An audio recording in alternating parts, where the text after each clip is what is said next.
Good morning, students. Today we are going to take C-sharp looking statement. So, in previous lecture we have covered decision making statement. The next part is C-sharp looping statement.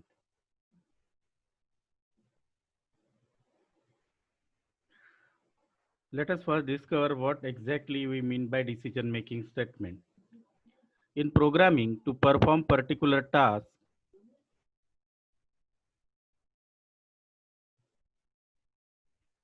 or to run specific block of code several times, the concept of loop is used. To perform particular task or to run specific block of code several times, why it is needed, that is important to understand. Sometimes we need to iterate the collection, for example array, and to extract the value with index number one by one is a tedious job. For example, if your array is holding, let us say, 1000 elements, so 0 to 999 index numbers, and by using the index number 0 to 999, it will be 1000 statement to print that particular statement. So instead of that, we can use a looping statement. In 2 3 lines we can iterate the whole 1000 value array within few lines of code. So that is the concept of looping. Whenever our code block we need to execute several times in an application, we can create loop by using the iteration statement provided by C sharp.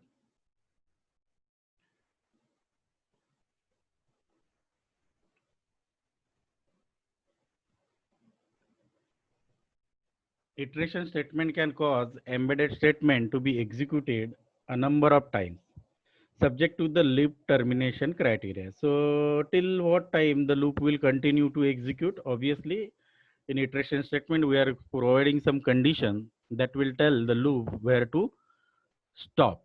After reaching that particular condition, the iteration of loop, that means execution of continuity, will be stopped. These statements are executed in order, obviously, sequence, except when if we are using jump statement, then that will also abruptly encountered and or it will go to next statement. Let us start with the first looping statement, the while loop.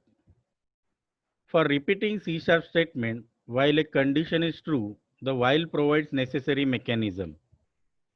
When if we want to execute statement that will totally depend on the condition, then we are using while loop.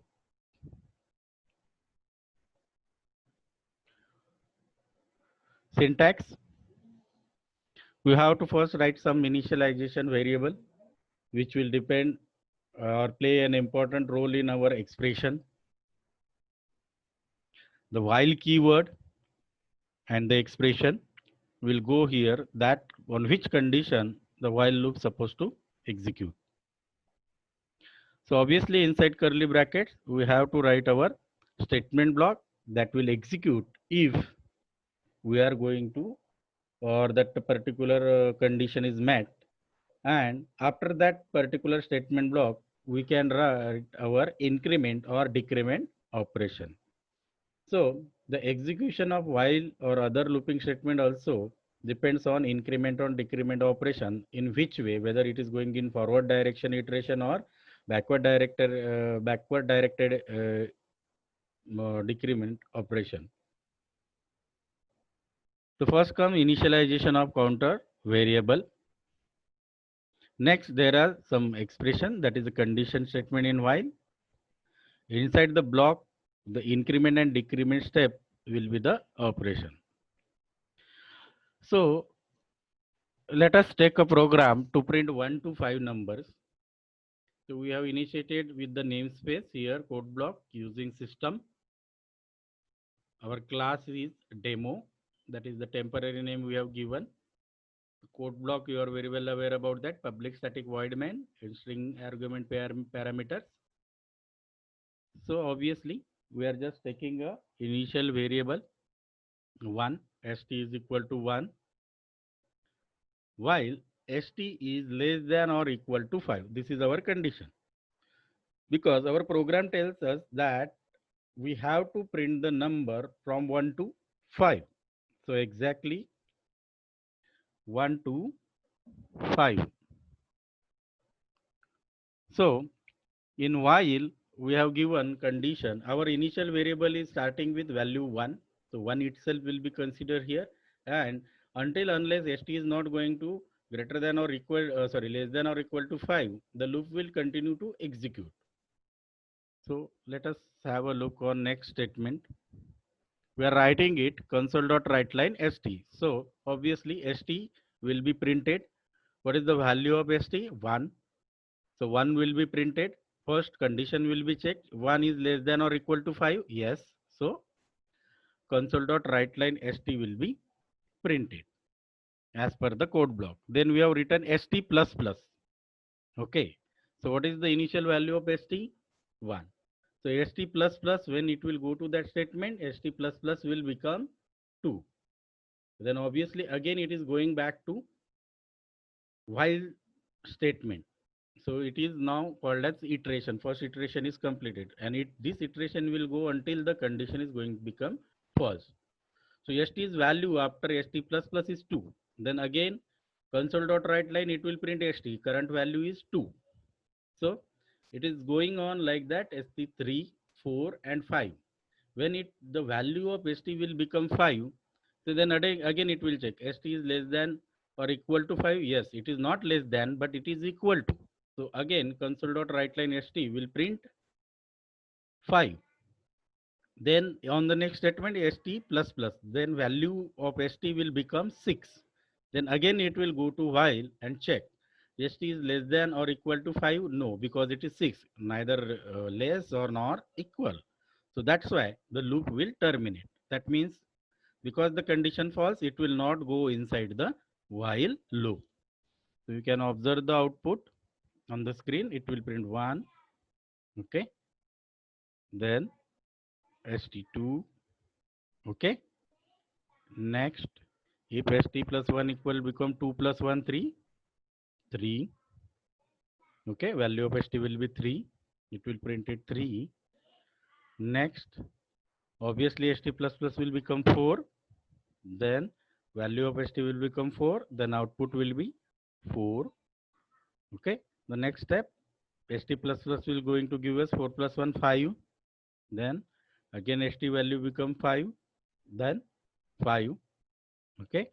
Again st plus 1, 5 plus 1 become 6. So it will not execute. Okay. Condition will false. This animation I have stored there only to tell you how the values of st is increasing. As you are already aware about programming languages previously, so this is not going to be a new experience for you. Let us come to the next statement, do while. Sometimes we needed that certain statement must be executed, and after that statement executes or printed, then the condition is supposed to be checked. That is the application request that at least one output supposed to be shown to user or the user of our software.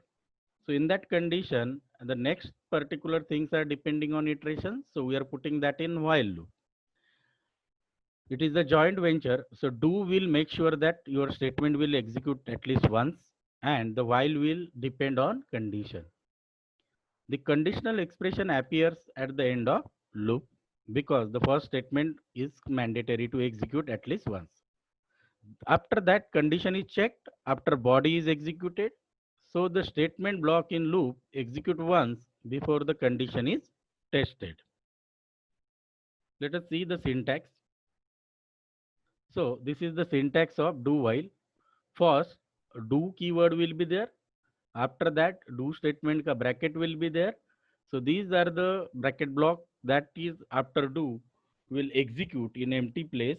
It will execute statement block at once, and in empty statement again. It will execute at once, and along with the statement execution block, you can provide increment or decrement operator or variable. So after that, at the end, while expression is there, so this particular code block will execute at least once, that is for sure, and then later on it will depend on while. As a if any condition match, then that will increment or decrement depending on the condition. It will increment and decrement or continue iteration till the condition is or the expression is evaluated true. First comes the initialization. The next is expression, that is condition statement in while. Inside the block, obviously, as per the previous example, increment and decrement step operation. So let us take a example of using do while loop. Again, the code block is in front of you. Using system, you know that whenever we are using the namespace, so we are not using the namespace again because we have invoked with keyword using our public class demo is at inside the main method, we will start our experiment. So again, we have taken one integer variable that is having value 11, and in do statement, do while statement, we are writing some code. In do statement, we have written console.writeLine st, and as an increment operation, we have written st plus plus.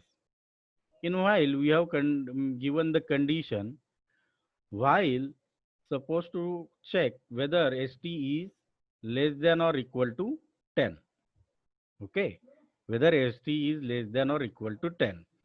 So let us check our code. Our value of st is already 11. But as per the rule of do while statement, whatever the statement we have written inside the do block, that will execute at once.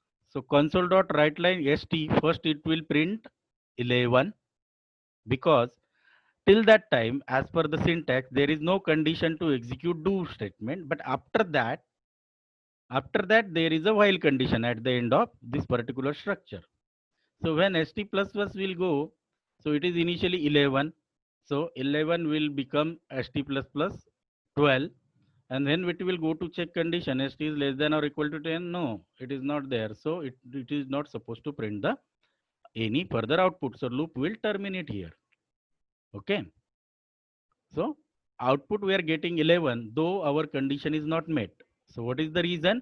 Because first it will not check for any condition. It will execute the console.writeLine statement without checking any condition.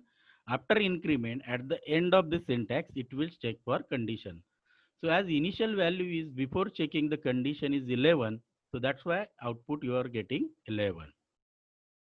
So it is written over there, st plus 1 is equal to 11 plus 1, it is going to 12. So that's why it is not going to match the condition. So loop will terminate here and you will get only output 11. So let us check again the difference between while and do while loop, because so many times people make mistake to understand that. The do statement is similar to the while statement in many aspects, except that is the termination condition is at the end of body of the loop only. In while, it is starts from while block itself, but in do statement, the condition is checked after the do block is executed. Thus, if you want to use do statement, only if you want to perform the body of loop to execute at least once, regardless of the condition, then make use of do statement. Okay. Otherwise, while will be as good as that do while. Let us come to our next looping statement. This is very important and used in many application programming very wisely. If the student is master of for and for each loop, the most critical work of iteration of very vector and enumeration will be will going to make developers life easy. So the for loops from one of the number of another increase one number to another number by specific value each time. So obviously specific value depends upon the increment or decrement operator you are going to provide to for loop. So this is the syntax so many times you have seen. But in for loop, inside the for loop, you have to write three things. First will going to be your initialization variable. So starting value of your variable. Then the middle part is going to be your condition on which your loop will execute or not execute. If the condition is true, the loop will execute or not. The last is steps, and step stands for your increment or decrement. Okay, if all the things are proper and condition is met, okay, so the statements are going to be executed. So here, one thing is needs to remember that there are many versions of for loop. Okay, fall through for loop, without condition for loop, infinite for loop.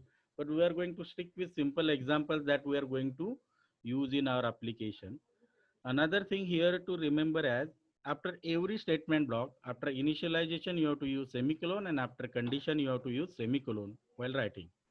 Most of the time student give comma and make some silly mistake. So please remember that three things you have to use, and it's first two things supposed to be comma separated, because the last one you don't need any semicolon.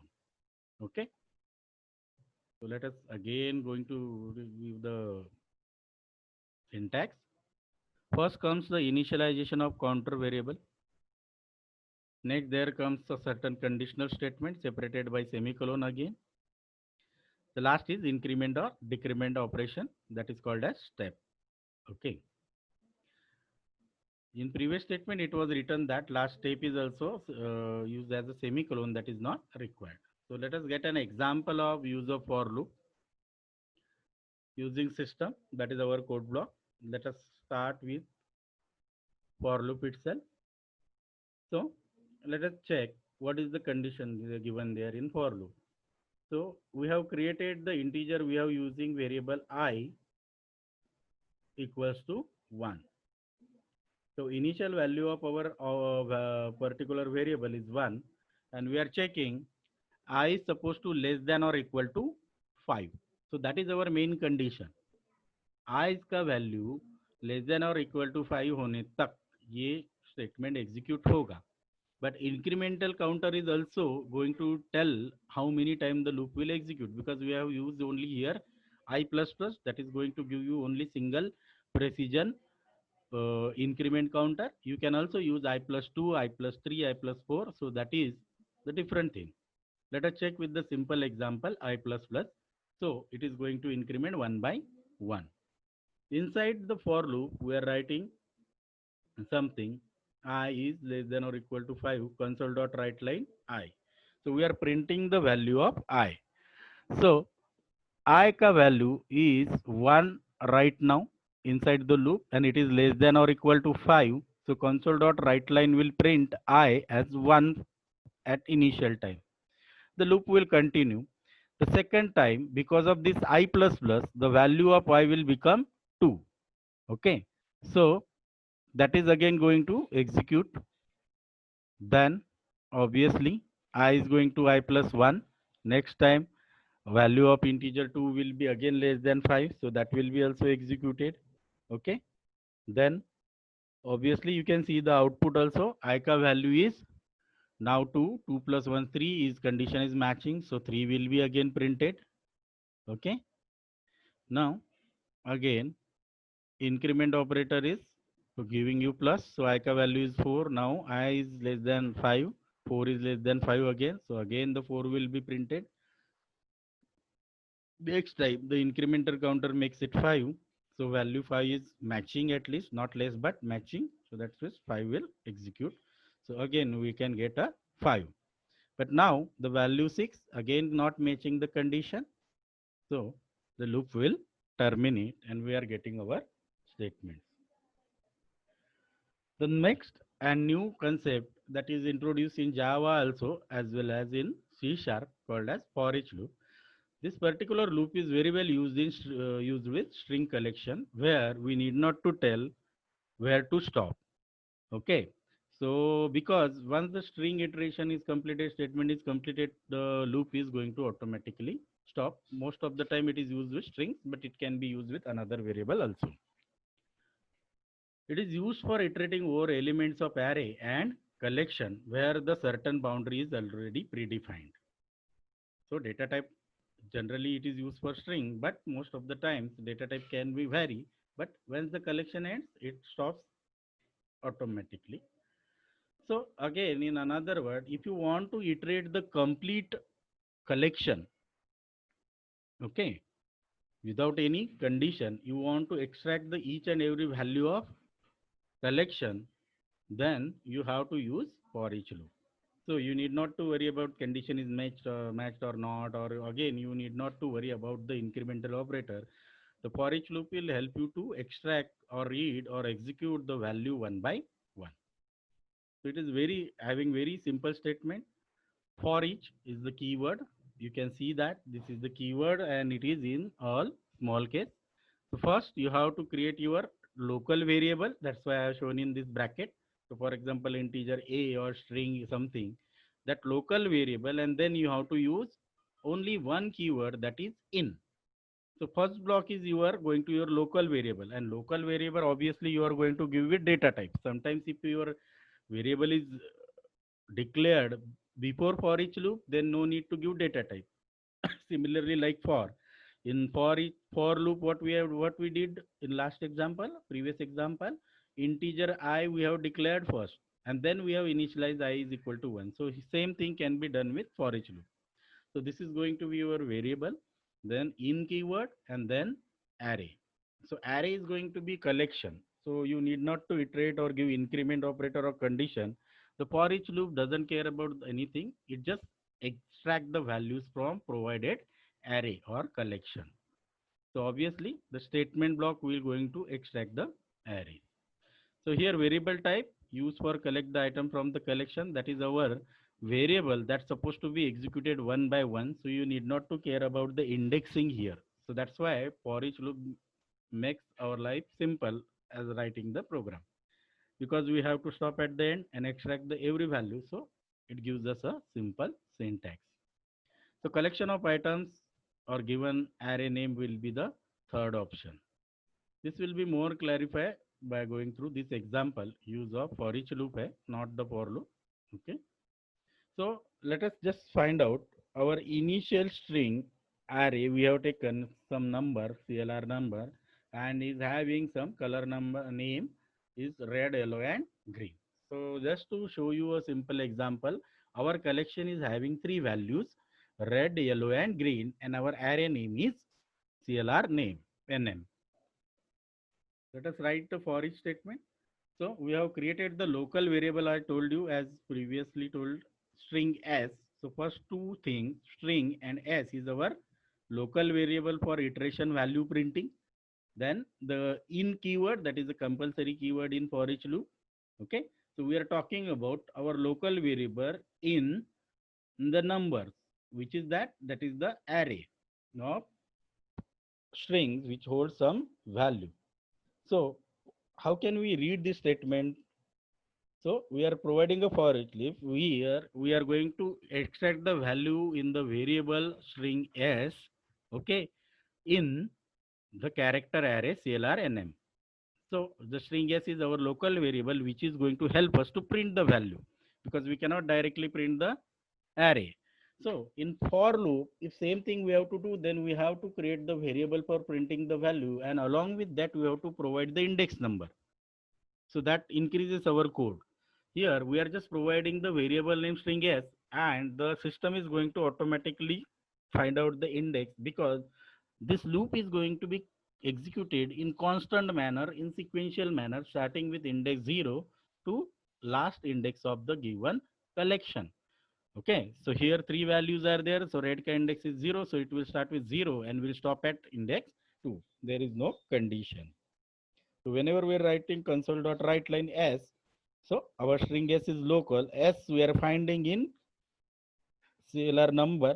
So s first time it will print as a value, index 0 it will print, then index 1 it will print, index 2 it will print from the given collection, and then it will stop, because automatically the array is empty. So system knows that array is done, so no need to iterate again.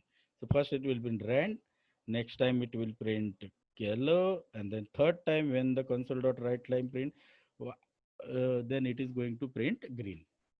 So how for each loop come to know that where to stop? Because whatever we have provided the collection, and that collection is previously declared, so automatically system calculate the last index of the array or collection.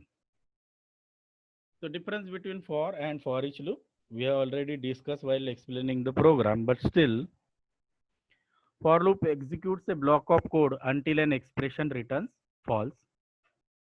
The for each loop executed a block of code through the items in the object collection array till the array or collection ends. Okay. So the for loop we can say depends on the condition. For each loop execution depends on the size of array. No condition. The for loop can execute with object collection array without any object collection on array. So you can create your objects with object or without it for. But for each loop required only collection or only array. So for loop you can use variables and other stuff without a collection, but for each you required a object collection or normal array. So for each becomes limited for use but very easy to use, and for loop is more powerful form of looping statement. So here we have ended with the looping statement. So good morning again. Today we are going to take a topic methods in C sharp.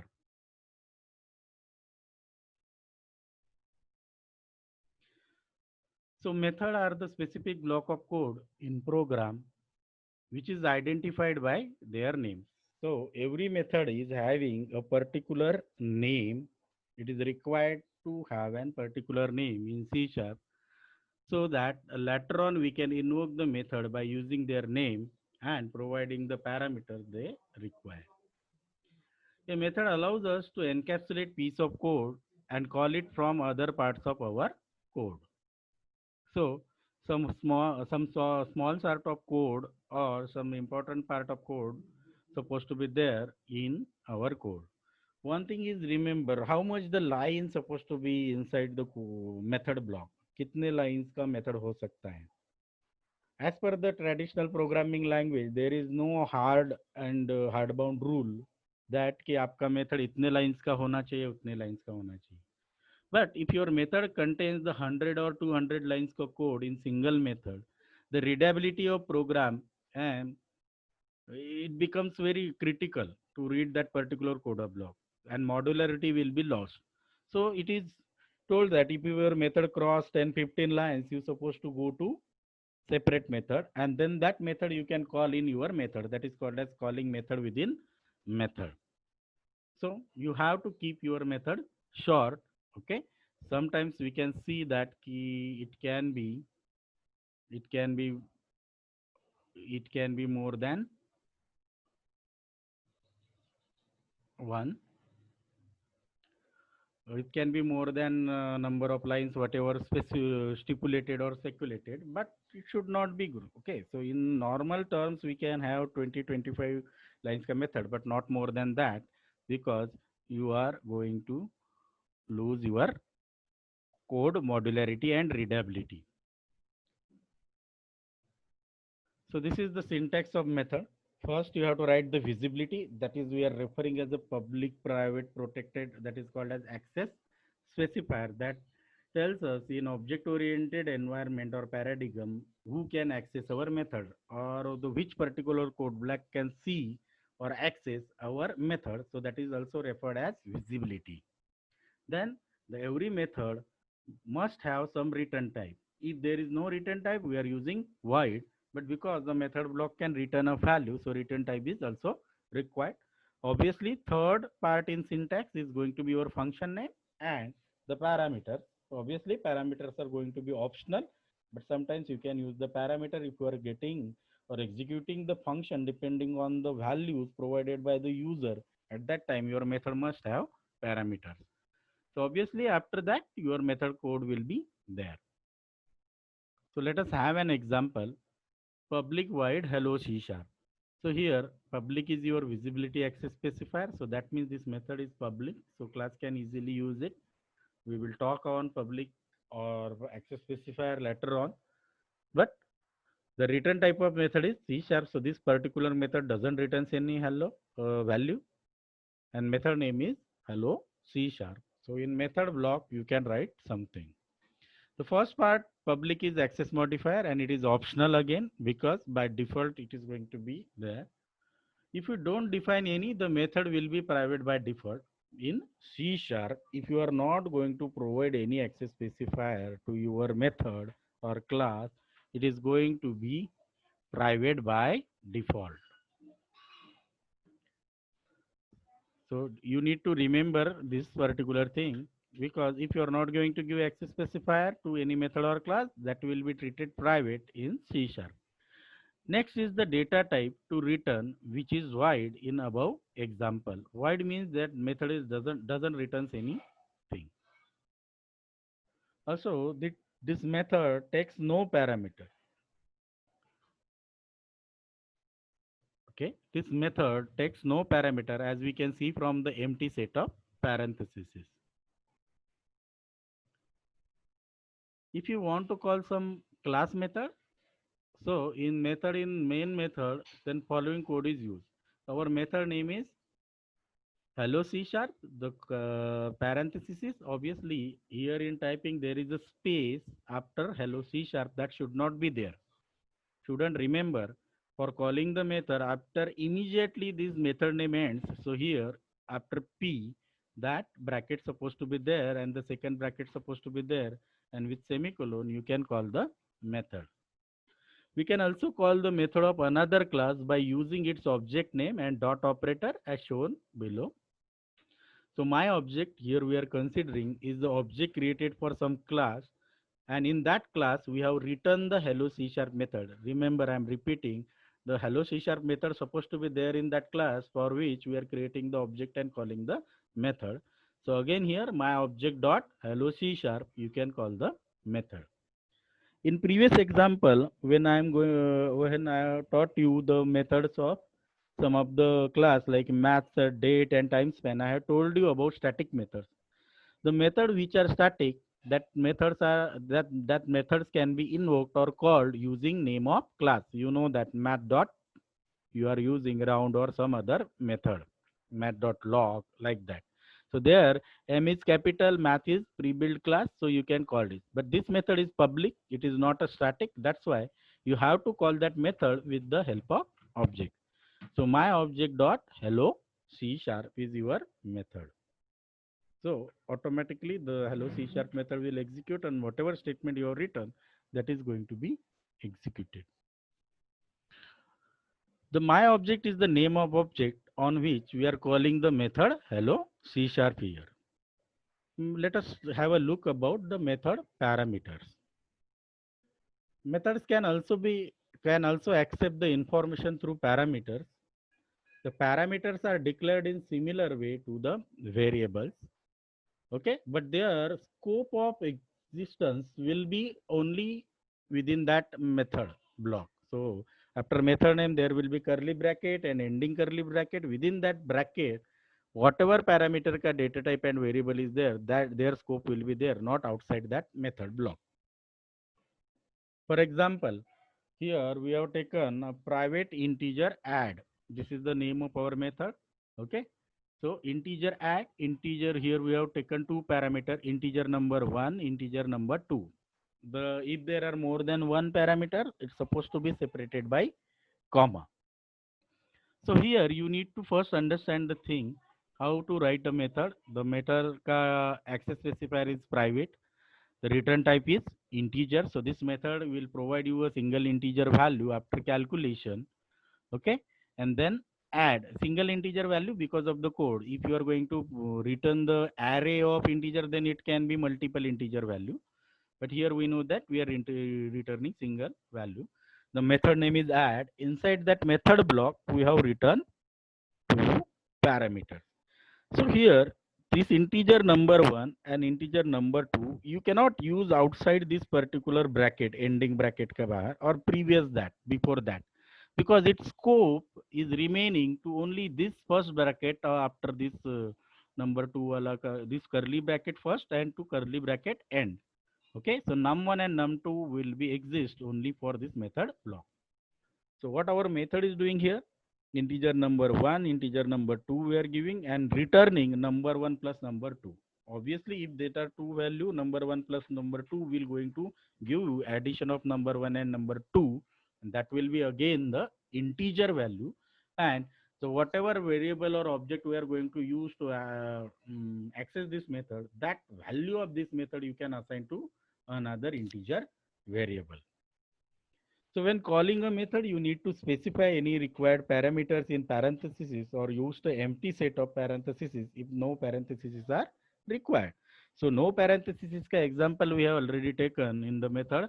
So no parameters ka we have taken in the method hello C sharp. So there we have not specified any value, but here we have to specify the values in parameter while calling the method. So the example hello C sharp previously we have seen without any value.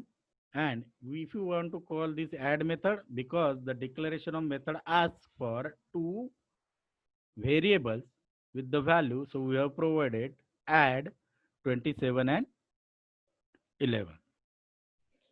So one thing, how to identify when is method declared and when is method called.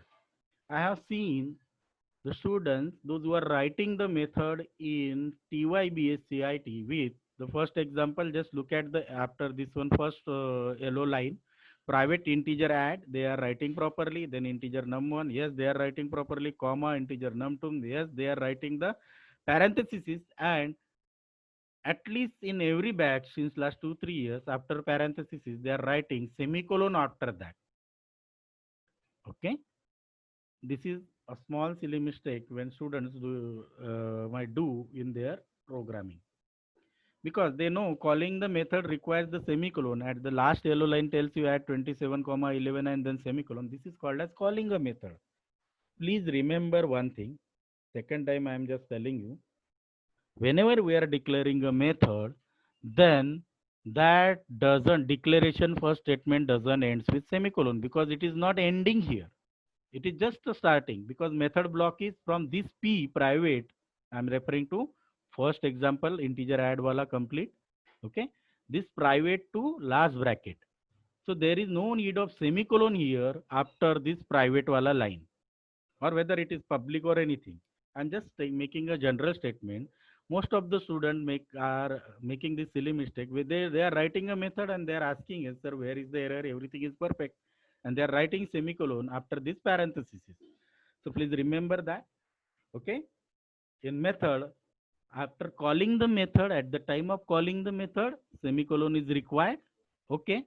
At the time of declaration of method, after this bracket parenthesis, there is no semicolon required. So coming back to our topic, how to call a method with parameter. So just check the last statement. Add in bracket, we have provided 27 comma 11. So whenever we are calling the method, this is going to refer the first part. So this add 27, the 27 will be assigned to integer number 1, because we have passed the value. This value will be going to assign to number 1 parameter num1. The 11 will be assigned to num2. And obviously we have called the method, so num1 plus num2 ka calculation will be there. So 27 plus 11 will be added and method will return some value. So that add method we can assign with to some variable. So for example, in the last statement, the call of method will to integer parameter and integer return value. It can result. So obviously method is returning integer value. So int result is equal to add 27 comma 11. So the calculation of 38 will be written into assigned to the variable integer result. So result is going to hold the value 38, and then we can print the 38 in using our normal ways. So let us check the small simple program to use of methods to show the use of method. So let us have an first method in yellow mark. Public integer add integer a comma integer b. Here we are returning a plus b. So inside main method, because we are inside same class, public class demo, we are not using any other class. So no need to create an object. So directly we can write console.writeLine, and in writeLine we are asking directly calling the method add 27 comma 11. So obviously it's supposed to print value 38. So remember here what we did, because our method exists in same class in which the main method is there. So that's why we need not to create an object to call the method. And this method is also a public, then again no need because it is in the same block. So we can directly access that method or call that method within write line method. Okay. So next concept is method overloading. Method overloading means we can use the same method name to create methods that perform variety of different tasks. This is the concept of compile time polymorphism. So we are not going into that detail, but how to use method overloading, we are going to see here. The steps involved for selection of method in method overloading is number of parameters in method is going to different. So for example, sum integer a and 1 here 2 parameter use, and second example at the end sum integer a, b and c2, like that we have used. So there are two methods with the same name sum, but the parameter numbers are different. So if you are writing and calling method sum with x and y value of integer type, obviously if you are providing two parameters, the first method will be called. If you are going to provide three parameters, then the second method will be called. Again, it will check the method parameter ka data type you are providing the integer. So what is the main thing to remember in method overloading? The name of method is same, but the number of parameters are different, as well as the data type of parameter is again going to be same. Two things are same name of method, same data type of parameter, but what is different? Number of parameters. So that is method overloading. So data type parameter, it can be different. So you can use that one. So obviously if the values are going to be different, so again the parameter can be different. So if you are using here some integer a1, integer b2, so here we have given only two parameter. The next we have given some float a2 and float b2. So here the name of method is same, okay, number of parameter is same, but data type is different. So this is also referred as method overriding. Okay, this is not the concept I have shown in PPT just because we are talking about how to write method. But if the name of method same, number of parameters same, but data type is different, then it is referred as method overriding. How the compiler will come to know? At the runtime, if you are providing two integer value, the first function will be executing, and at the runtime if you are going to provide float to two float values, then the second sum function will be executed. That's why the second type he shown here is referred as method overriding and also called as runtime polymorphism, not written in heading, but this is there. The sequence of parameter is different. Sometimes sequence of parameter can be different. So this is under one topic, but the method overloading is different and overriding. What is the basic difference between that? Okay, same data type, same name, but different number of parameter, method overloading. Okay, then same name of method, same number of parameter, and data type is different, that is method overriding. First one is more compile time polymorphism, second one is runtime polymorphism. Let us take an example. Here integer add. Okay, here we have provided only one parameter integer a, and in second method we are writing the same method name integer a and integer b. So return a plus b. So in main method, if you are writing console.writeString and calling add 27, 11, the first add method will not be called because we have provided here two values. The second one will be called because the two parameters are matching regardless of the name. So it is going to give you 38 only. And if you are writing console.writeLine add 11, so obviously second method will not be called. That will be matching signature. Only one parameter is given at the time of calling. So first method will execute. So it will give you 11. Optional and named parameter. The named parameter in C# allows you to call method by specifying which argument in method call refers to which formal parameter. For example, public static, here subtraction method is given with two parameter, return a minus b. The easiest option is to pick the parameter you want to set by name. This feature is not so popular, but it is provided to help the programmer, called as named parameter, and it can be used to simply add the parameter name followed by the colon. followed by the value as shown in following example. For example, r is equal to sub 1, okay, 7 comma 5. Then you can write r equal to sub 1, okay, this is the named parameter, a colon 7 b comma 5. So we are referencing the variable value with colon in C sharp, as many of the developer doesn't use or follow this practice, because in traditional programming you have practice with the naming of variable, okay, like we have seen in previous example. But still I'm showing this one because this is also a practice or option in C sharp. You can call or reference that variable like a colon 7. So this that is going to refer an integer a variable, and b colon 5. Okay. So in this particular syntax, if you are writing, then you are talking that named a parameter. So this is again the second example, b colon 5. So here if we are providing named parameter, we can switch the value also. The optional parameter enable you to specify default value for any parameter to a method.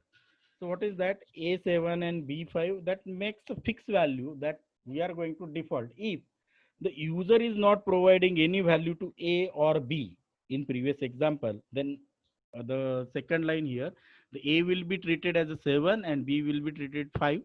The last example of R is equal to sub 1. In this case, B will be considered 5, A will be 7, because we are giving the default value. So the question is answered, that's supposed to be there. What is the use of named parameter? Yes, we can give the name to parameter, and if there is no value, we can assign the default value to parameter, which is not the possibility with traditional programming language.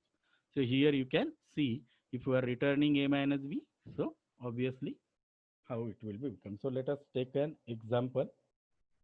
Public integer add, public static void main. Here we are giving r, we are calling because our r is let us, we are considering integer, add we are writing there, so it is 10. So this r supposed to be declared here, I missed that one. Okay, integer r is there.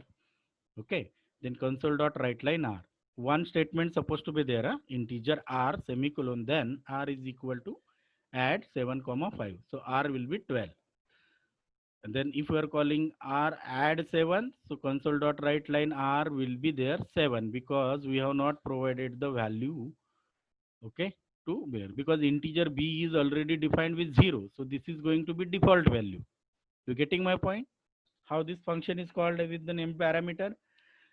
Here the user is having two kinds of flexibility. It can provide two parameter, then the value will be added 7 plus 5. If he is not providing the second parameter, so integer a will be calculated, and second parameter, the b, will be taken as default parameter value 0. So 7 plus 0 is going to be 7. Okay. If you are going to named parameter and console dot write line, then a will be considered as 7 and b will be considered as 5. 7 plus 5 is going to be 12. Okay. Again here, if you are shifting that value, still it is going to give you value 12. But this is just the giving default parameter value if the user is not providing. So here today we have ended with the methods of C sharp.